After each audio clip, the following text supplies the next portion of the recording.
And now this commandment is for you, O priests, if you do not listen, and if you do not take it to heart to give honor to my name, says the Lord of hosts, then I will send the curse upon you, and I will curse your blessings. And indeed, I have cursed them already, because you are not taking it to heart.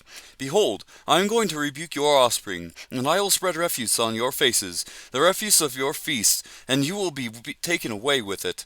Then you will know that I have sent this commandment to you, that my covenant may continue with Levi, says the Lord of hosts. My covenant with him was one of life and peace, and I gave them to him as an object of reverence. So he revered me and stood in awe of my name. True instruction was in his mouth, and unrighteousness was not found on his lips. He walked with me in peace and uprightness, and he turned many back from iniquity. For the lips of a priest should preserve knowledge, and men should seek instruction from his mouth, for he is the messenger of the Lord of hosts.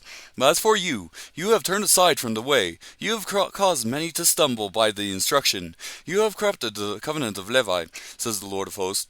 So I also have made you despised and abased before all the people, just as you are not keeping my ways but are showing partiality in the instruction. Do we not all have one Father? Has not one God created us? Why do we deal treacherously each against his brother so as to profane the covenant of our fathers? Judah has dealt treacherously, and an abomination has been committed in Israel and in Jerusalem. For Judah has profaned the sanctuary of the Lord which he loves, and has married the daughter of a foreign god. As for the man who does this, may the Lord cut off from the tents of Jacob every one who awakes and answers, or who presents an offering to the Lord of hosts. This is another thing you do. So you covered the altar of the Lord with tears, with weeping and with groaning, because he no longer regards the offering or accepts it with favor from your hand. Yet you say, for what reason? Because the Lord has been a witness between you and the wife of your youth, against whom you have dealt treacherously, though she is your companion and your wife by covenant.